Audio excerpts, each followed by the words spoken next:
Dodge relaunched the Challenger Coupe in 2008. While the retro-styled muscle car tribute has received numerous updates, it still sits on one of the oldest vehicle platforms available as a new automobile. By 2024, the current Challenger and its sedan twin, the Charger, will be phased away, likely to be replaced by the new all-electric performance car Dodge has teased. Whatever the brand has planned for the iconic namesake in the future, the current generation is coming to a close, and the 2023 Dodge Challenger marks the start of the end. Though the Challenger is notorious for producing outrageous horsepower in its most aggressive forms, the base SXT and GT models come with a 303 horsepower V6, which is powerful but less noticeable. Though the Challenger is notorious for producing outrageous horsepower in its most aggressive forms, the base SXT and GT models come with a 303 horsepower V6, which is powerful but less noticeable. The 717 horsepower Challenger SRT Hellcat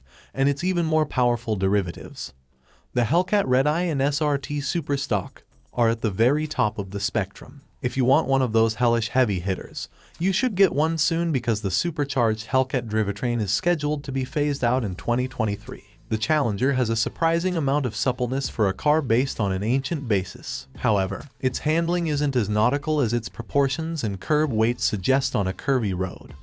Yet it can't compete with competitors like the Ford Mustang and Chevrolet Camaro. It may be a decade and a half old, but the Challenger is hard to dislike thanks to its iconic look, good ride and handling, and optional supercharged V8 interior design. The Challenger reigns supreme among muscle coupes in terms of passenger and baggage room. It's significantly more practical than its crosstown rivals, and it features the segment's largest cabin. The rear seat isn't quite spacious enough for everyone, but it's a lot bigger than the competitors and has 3 seats instead of 2. The segment's visibility is often poor, but that's expected. The windscreen pillars block forward sightlines more than usual, and there are significant blind spots over both shoulders. Although a large display rearview camera and blind spot monitoring are helpful, the video quality is poor. Central console and infotainment. This is one of the most convenient plug-and-play systems available. In addition, the Challenger's already user-friendly Uconnect system gets a boost with Apple CarPlay and Android Auto. It's simple to use and has several solutions for the same commands. However,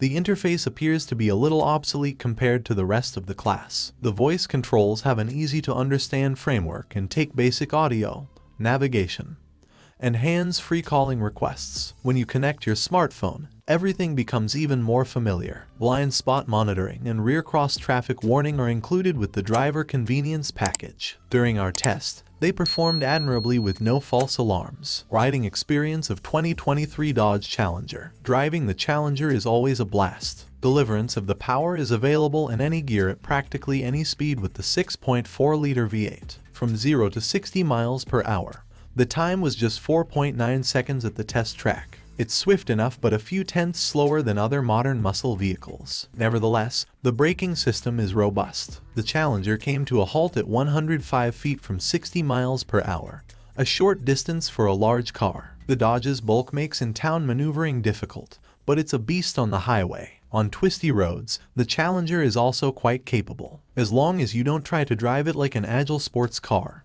that is. On the other hand, if you try to move swiftly around tight curves, you'll notice its heft and weight. So, comfortable is the 2023 Dodge Challenger. The highway ride quality is excellent, and the seat comfort is among the best in the class. In addition, a relatively quiet cabin contributes to this being a pleasant location to remain for long travels. On the RT, dual-zone climate control is standard, and it does an excellent job of keeping the cabin at the proper temperature. The climate may be adjusted via the touchscreen or the knobs and buttons behind the shifter. The heated and ventilated front seats were an option on the test vehicle. The seat heating is adequate. However, the ventilation may be improved. What's the status of the storage facilities? The Challenger tops the class in this category, even though big American coupes aren't precisely perfect models of utility. The trunk has a big opening and a capacity that rivals a midsize sedan, with 16.2 cubic feet of cargo space. For added convenience, the rear seatbacks split 60/40. Small item storage is adequate throughout the cabin,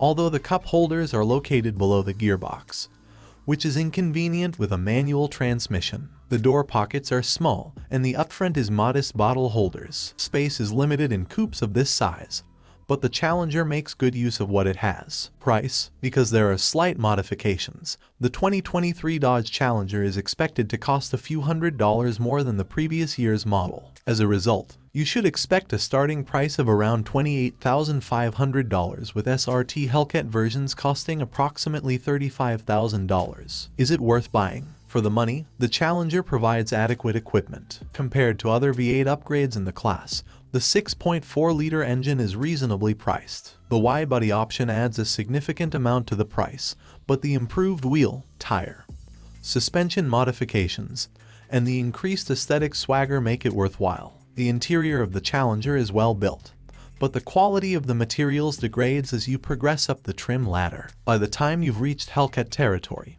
it'll be clear that you're paying for a powerful engine rather than a luxurious interior. In the end, don't forget to like the video and make sure to join us in our channel and see next video, dude.